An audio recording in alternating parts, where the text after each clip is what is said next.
True strength begins when you think less, speak less, and focus more. Stoic philosophy. Ever feel like your mind is in overdrive, spinning, racing, pulling you in 100 directions? You speak before you mean to, chase distractions, and forget what really matters. In a world overflowing with noise, where loud opinions masquerade as wisdom and fast reactions are mistaken for power, many men have lost their center, burned out, unfocused, disconnected from what makes them strong. But the Stoics, ancient and unshaken, knew a different way. True strength isn't found in doing more. It's found in doing with purpose.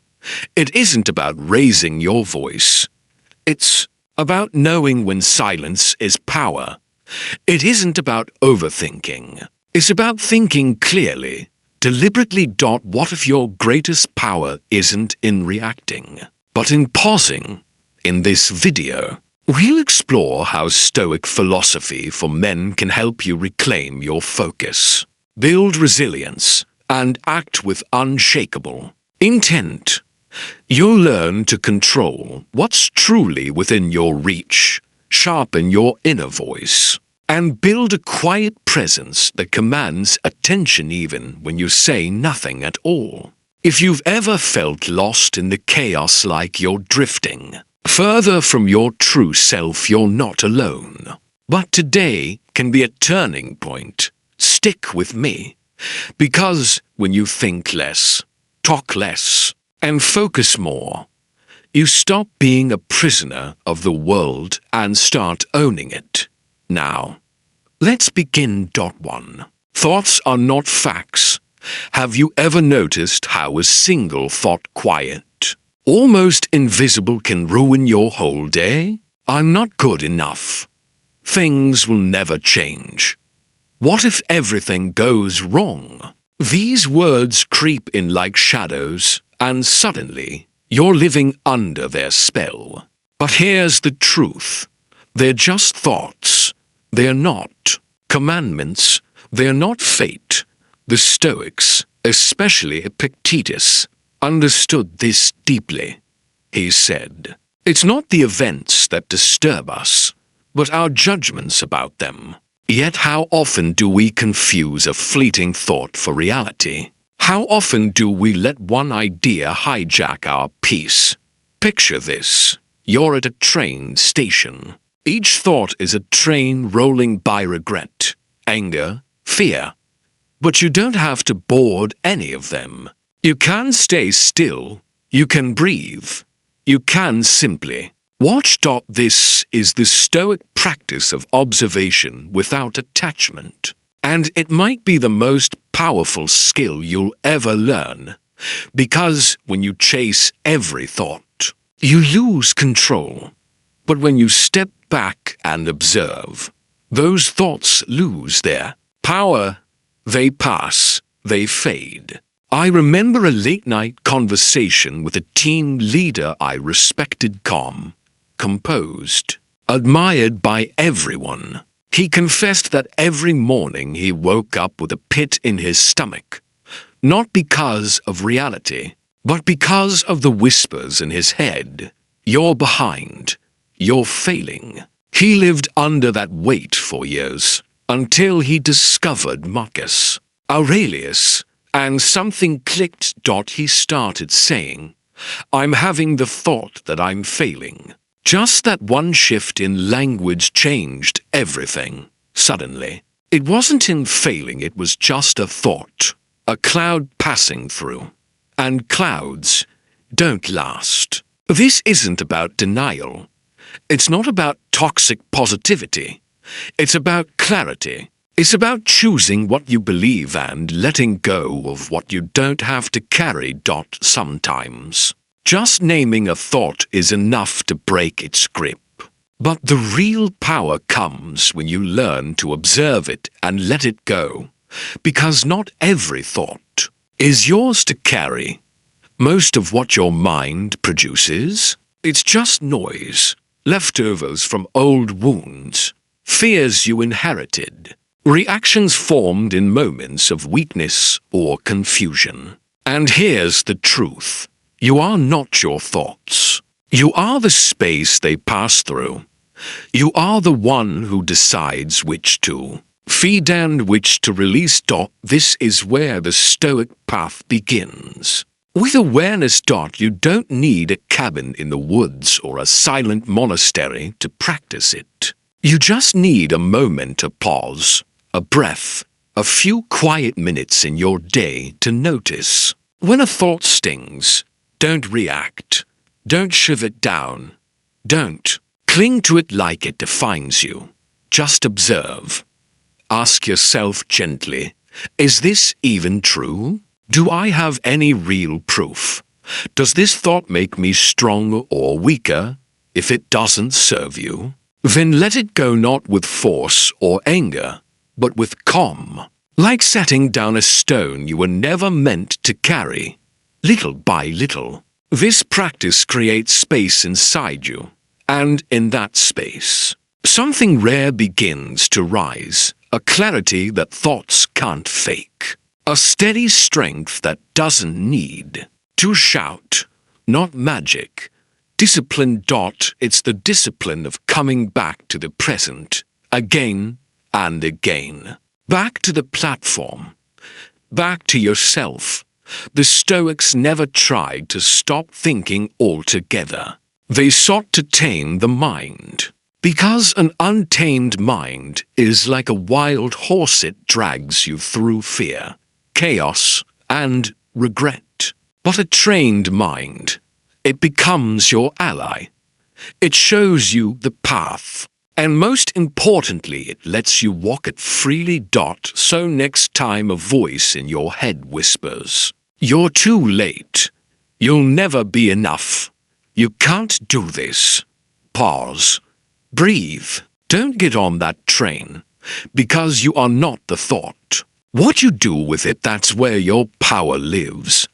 That's real strength. Quiet. Internal. Unshakable. The power of saying less, the stronger your soul. The less it needs to justify itself. Marcus Aurelius' silences make people uncomfortable. Others demand respect. In today's world, fast talk is mistaken for intelligence. Volume is confused with truth. So when you choose to speak less, it's not weakness. It's rebellion. Not against others, but against your own ego. Because the ego always wants the last word. It wants to clap back, to defend, to be seen. But you're not here to prove yourself. You're here to master yourself. There was this guy in our office meetings. No one ignored him, yet he hardly spoke. Not because he was rude or cold, but because he was deliberate. He listened. He observed. And when he finally spoke, every word landed like it was etched in stone. He didn't argue. He didn't explain himself. He spoke when there was something worth saying, and that made him unforgettable. The Stoics believed this was a virtue. A wise man doesn't speak out of habit. He speaks by choice. He doesn't jump into verbal fights. He knows some battles are best won by not entering them.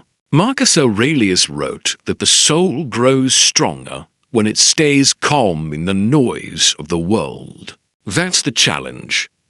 Holding your ground when the world baits you.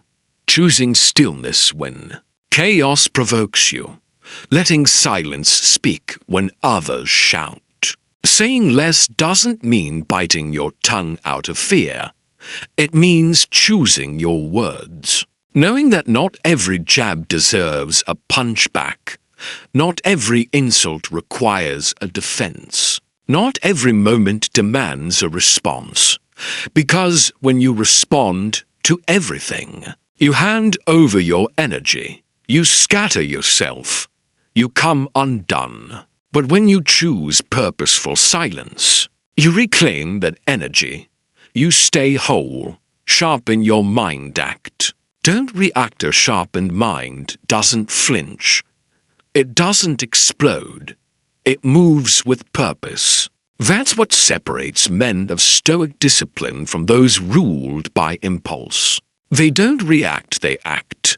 The Stoics never cared about pleasing everyone. They cared about living with virtue, and part of that virtue, speaking only when needed. Think of it like a fighter in the ring. He doesn't throw punches just to feel busy.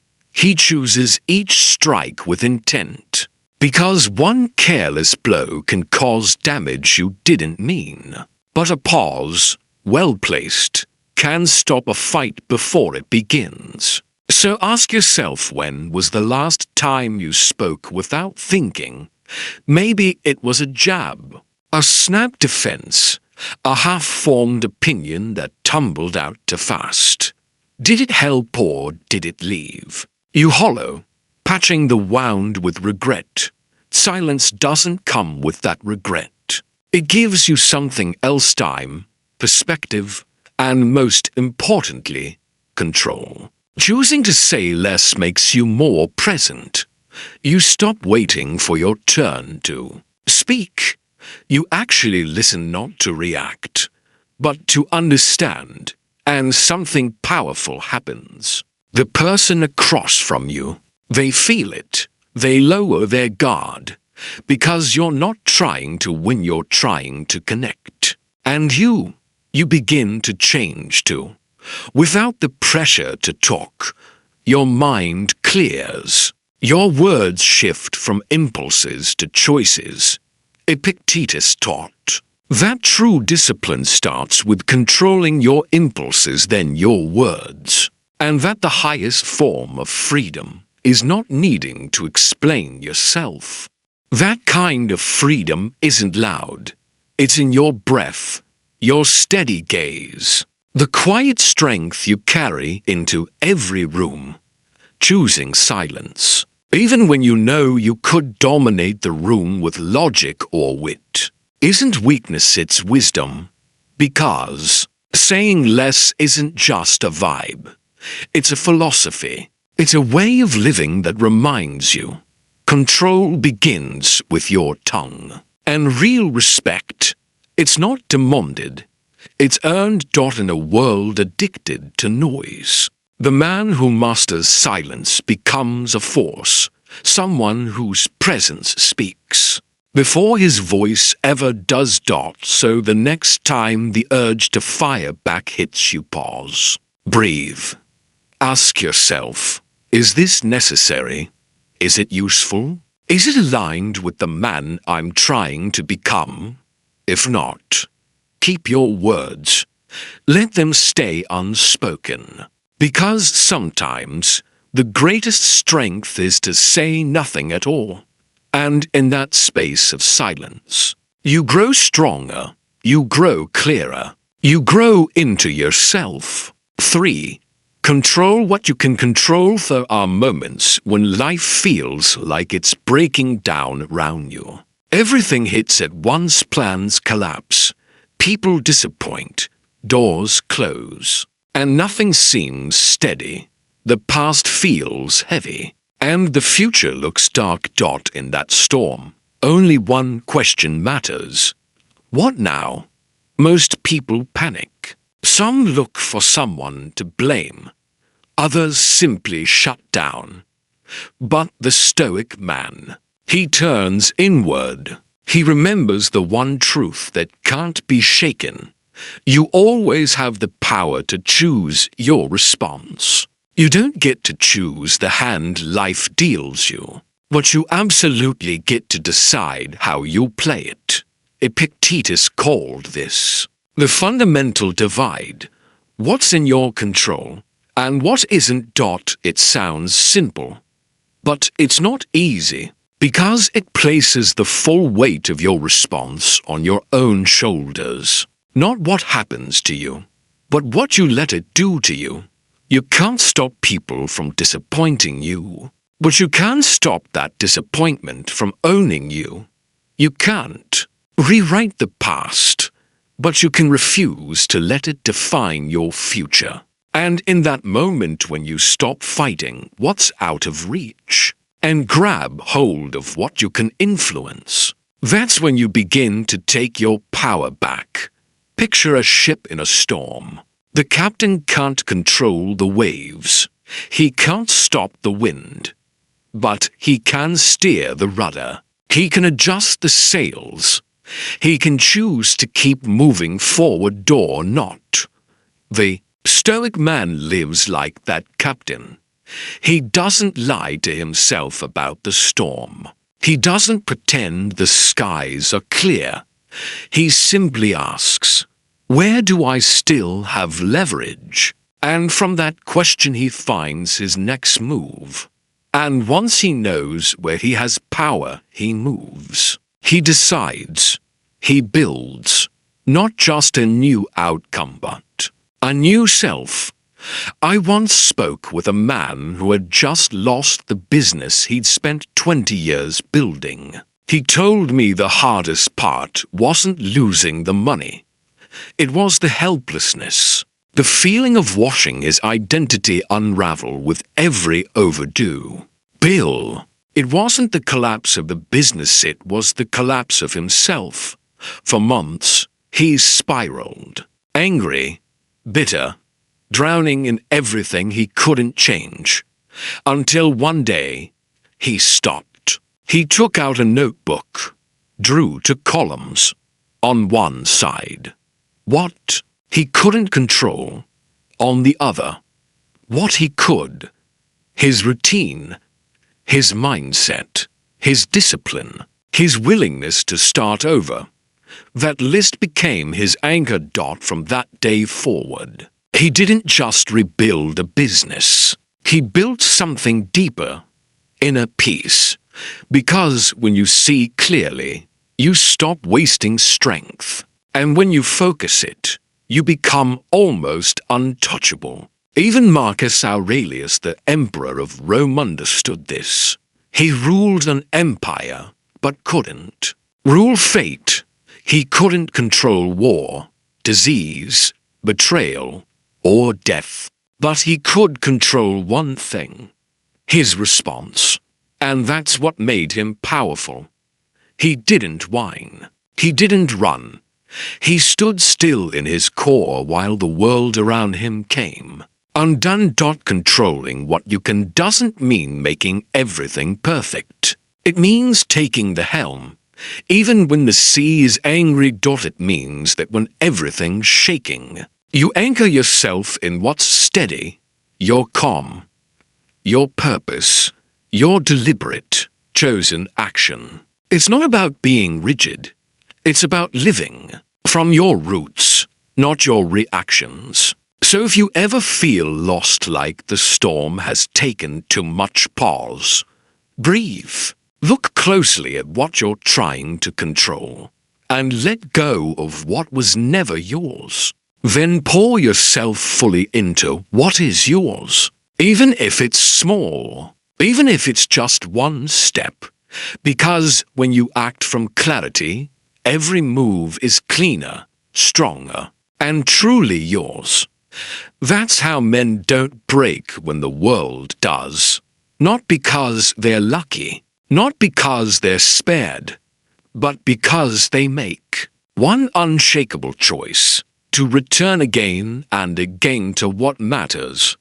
That's where transformation begins. Not somewhere far away, not tomorrow, but right now. In what you choose to think, in how you choose to respond, in who you become when no one else gets to decide. Focus on what makes you grow. You've probably been there. A conversation ends, but it keeps playing in your head for days. A mistake from months ago still wakes you at 2 a.m. Someone hurt you, and though they're long gone, the pain still feels fresh. It's not the moment that hurts the most. It's the way your mind keeps feeding it. Because your mind is like rich, fertile soil. It will grow, whatever you plant. So if you plant guilt, bitterness, or shame, don't expect peace to bloom. The real problem isn't remembering. It's living there stuck in that single moment like a broken record, without meaning to. You've turned your mind into a prison, and you're holding the key. But here's the truth. You're not sentenced to stay there. A thought is not a cage. It's a choice.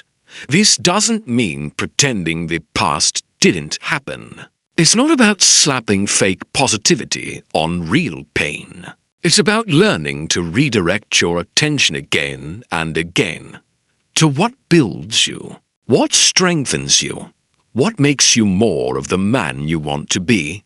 Because no matter how fast you run, if your eyes are always on what's behind you, you're not moving forward. And it doesn't matter how hard you try. If all your focus is on what can't change, you'll feel stuck.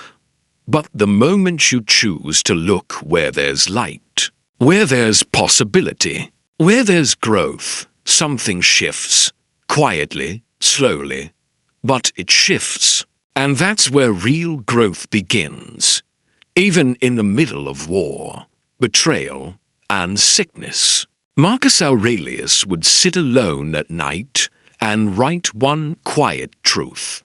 The soul grows stronger by focusing only on what's essential, on what life asks of you right now. Not yesterday, not tomorrow, today. Because the present, flawed, chaotic, imperfect as it may be, is the only moment where change actually happens. Your attention is the bridge between who you are and who you could become. And every single time you catch your mind drifting and gently pull it back to now, you're training something powerful: self-discipline. Think about just one average day of your life. You've had thousands of thoughts, some light, some heavy, some just noise. But only a handful actually shaped your actions. Only a few truly drained your energy. The key isn't to block those thoughts. It's to stop feeding them. And to do that, you come back. Back to your breath. Back to your body. Back to this moment right here where life is actually happening. I once read a comment on a Stoic video that hit hard. A guy wrote, "Every time I try to move forward, my mind drags me back to the same memory, the same person who hurt me. I lose hours there. It feels like it's still happening." And honestly, I got it. We've all been there.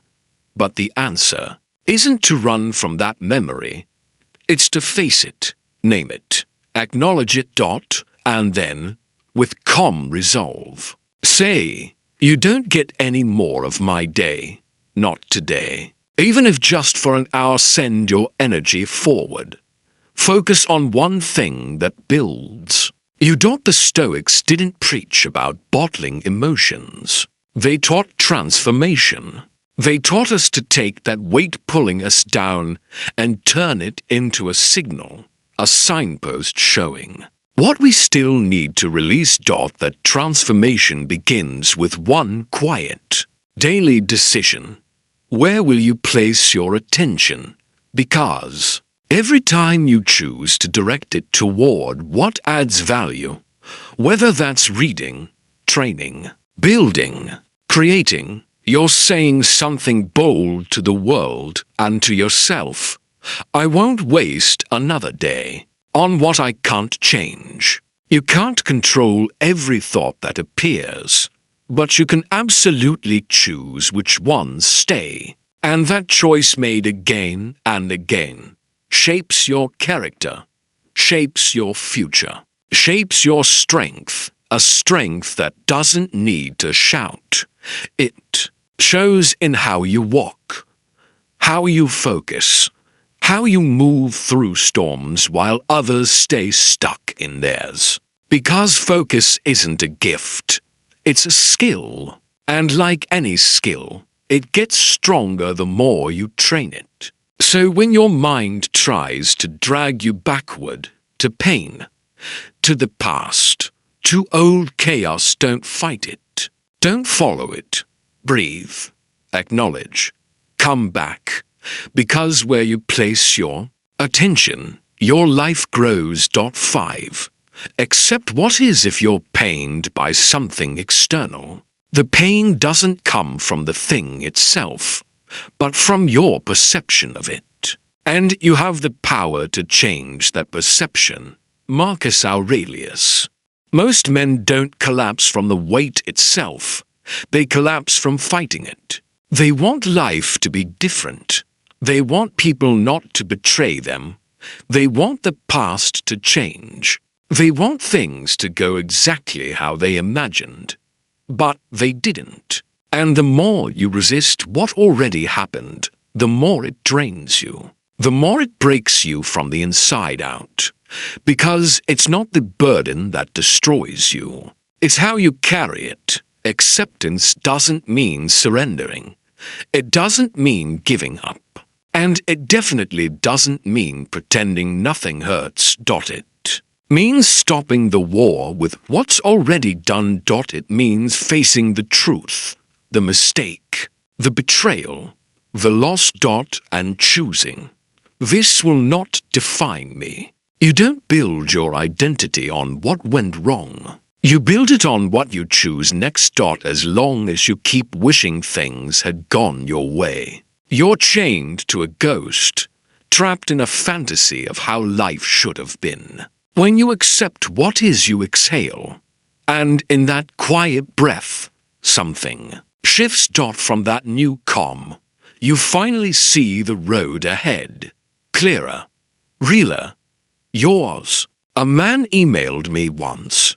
His story still echoes in my mind. He had spent years chasing his father's approval, trying to be the ideal son, the high-achieving professional, the stoic, unbreakable man. He kept striving, performing, perfecting.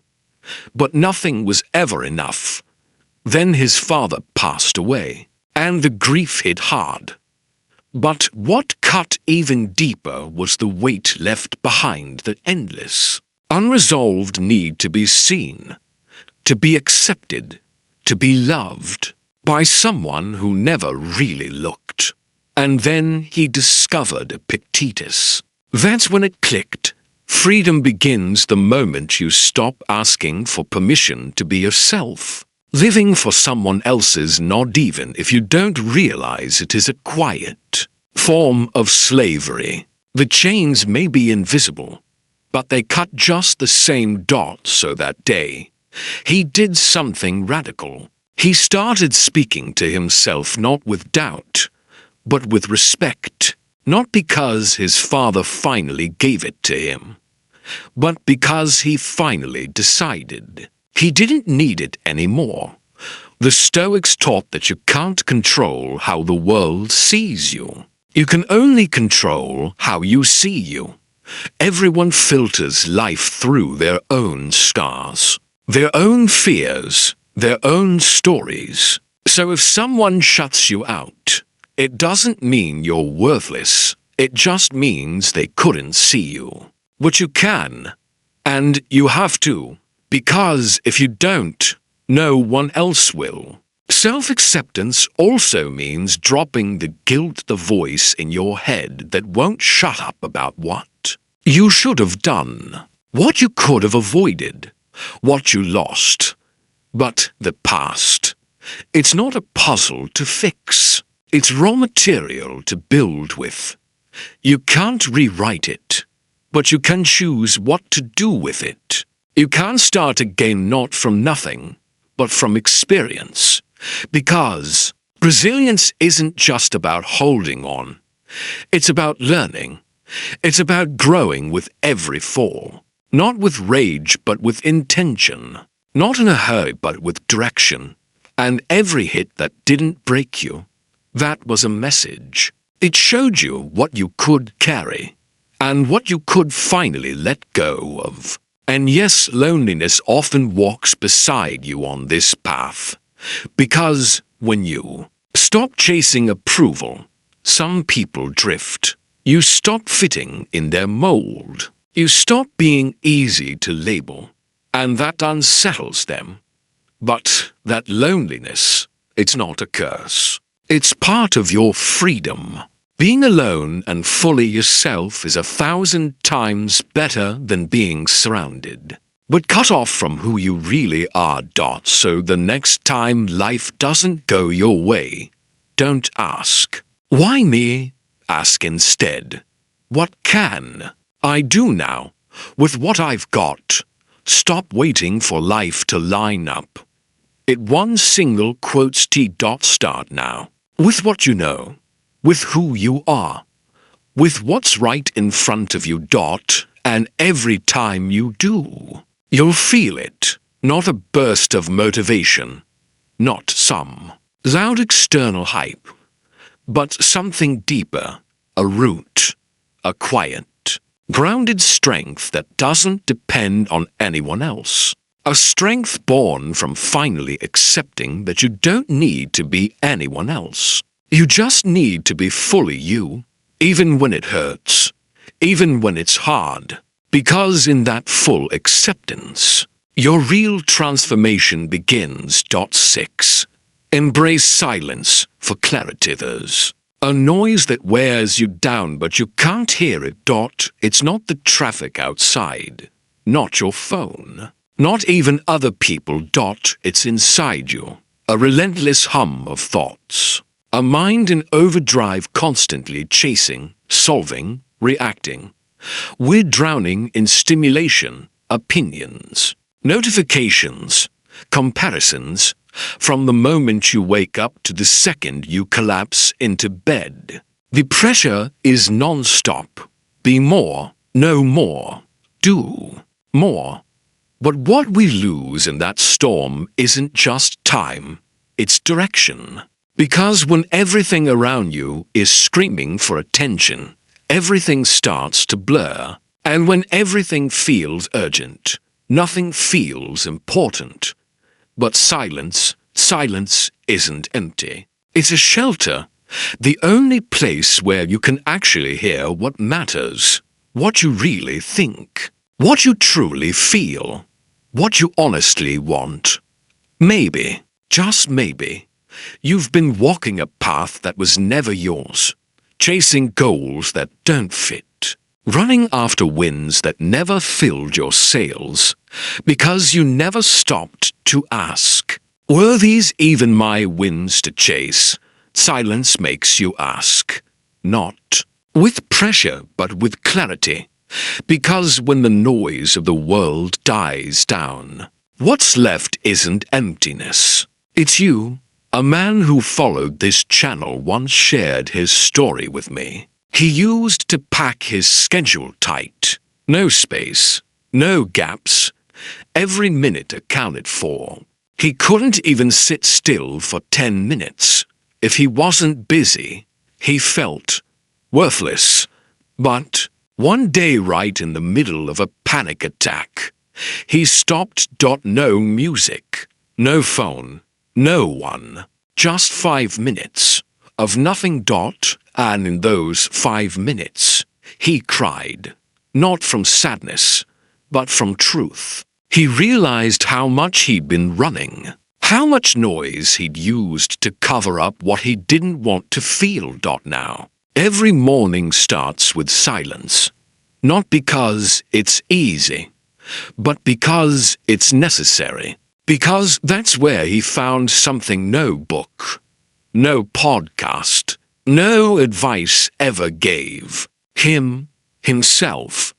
The Stoics didn't avoid silence, they leaned into it. Marcus Aurelius wrote alone at night, not to perform for others, but to hear his own mind, to sort his thoughts before making decisions that would shape an empire.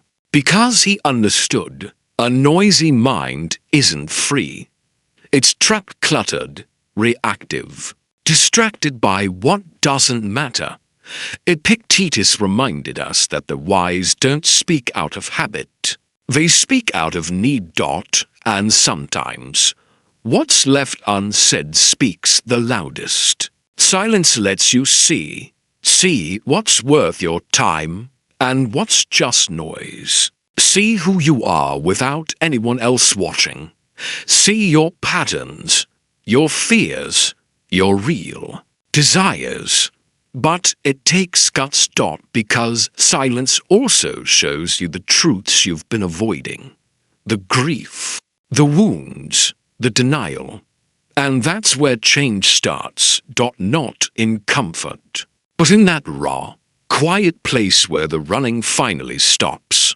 If you feel lost, don't add more noise. Seek more silence. Turn off the clutter. Shut your mouth not because you have nothing to say, but because you need to hear yourself first. Reconnect with what actually matters.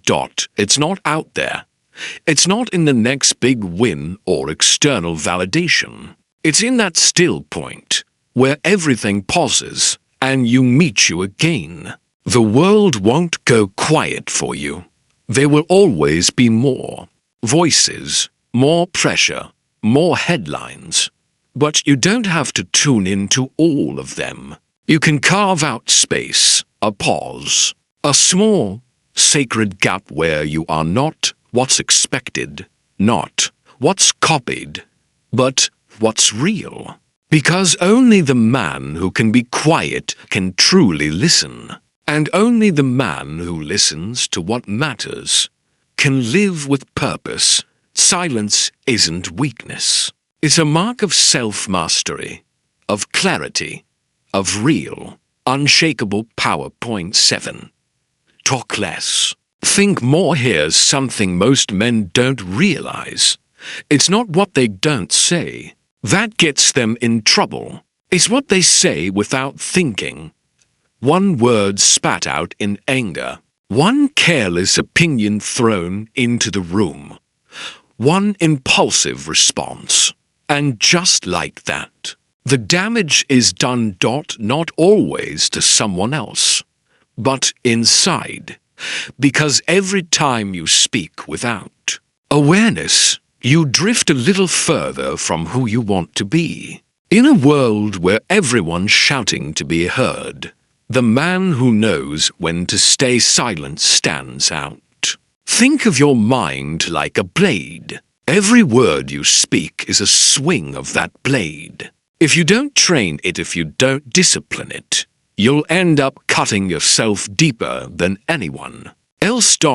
But if you know when to strike, when to sheath the blade, and when to sharpen it in silence, you become hard to provoke, hard to shake, hard to beat.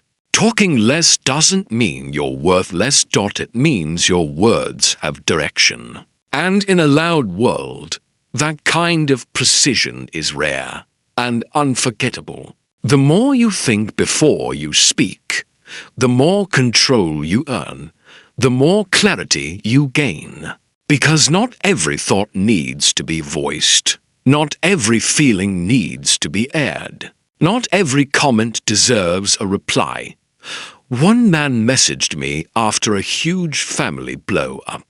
He admitted he'd exploded over something small.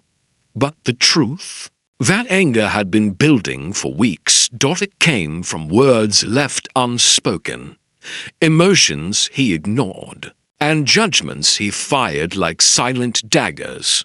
And when it was over, he didn't feel victorious. He felt empty, because deep down, he knew those words weren't really his. They were just echoes of the chaos inside, a storm he never paused long enough to see. So he made a rule. Pause before responding, even just 2 seconds, even when it feels like nothing. But those seconds, they changed everything. They gave him room to breathe, to choose, to respond, not react. The Stoics understood the strength of a pause. Epictetus said, "We're not disturbed by events, but by how we interpret them." And that interpretation, it happens in the space right before you speak. The man who masters that sliver of time between trigger and response doesn't just win arguments. He reshapes his character, his relationships, and his future. In a heated moment, silence is your sharpest sword.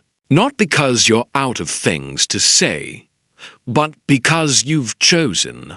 Not every battle is worth the burn. In an important conversation, a pause doesn't make your words weaker.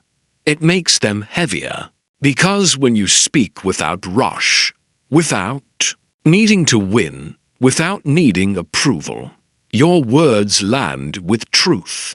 That's the art, speaking with intention.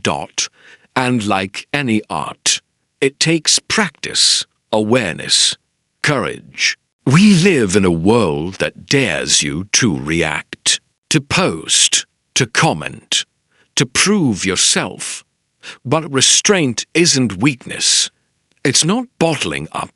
It's the bold decision to let your words come from somewhere deeper, from your center, not your ego. From wisdom, not woundedness. From freedom, not the hunger for validation. That's the difference between a reactive man and a grounded one. You won't always control what you feel, but you can control how you express it. You can learn to watch your thoughts without letting them speak for you. You can pause, breathe, and wait. You can master your response. And when you do, you don't just speak more wisely. You start respecting yourself more. And a man who respects himself gets respect. So next time you feel the urge to fire back, stop. Not because you're weak, but because you're focused. Because talking less isn't repression. It's liberation. It's letting go of what no longer needs to be said. And in today's world, that is a rare, quiet kind of power, but one you can master. Because real strength, it's not in lifting more weight or shouting the loudest. It's forged in silence, in the small, conscious moments where you choose your words, guard your peace, and focus only on what's yours to shape. Today, we explored the 3 quiet pillars that reshape a man. Think less, talk less, focus more. Not some distant ideal, but a daily discipline. A way of living that's built with every small choice you make, with every breath you observe, with every thought you don't believe, with every word you choose not to say. And when you realize that your thoughts don't define you, that silence is not emptiness, but strength, that your focus is a weapon, something shifts. Not out there, in here. You stop needing to prove your worth to the world, because you carry it now. You remind yourself, peace, discipline, clarity. They aren't reserved for the lucky. They're skills, and you're building them, sharpening them, defending them. So start today, not next week, not when life lines up. Start with what you've got. Breathe, pause, choose. And if you ever slip, come back to this video. Let these words guide you home. Because your mind doesn't run you unless you let it. Your voice doesn't lose value by staying quiet. And your focus is your most powerful tool. If any of this hit home, share it. Drop a comment. Where do you need more silence? What are you finally choosing to let go of? Your story might be the one that helps another man find himself again. And if you're walking this path, You're not alone. This is Stoic Strength. This is Stoic Capsule. Like this video, share it with someone who needs it, and subscribe to Stoic Capsule for more grounded, no-fluff wisdom. Because the world doesn't need louder voices. It needs men who speak less, think deeper, and live with quiet power. Let me know if you'd like a title, description, or hashtags to go with this video.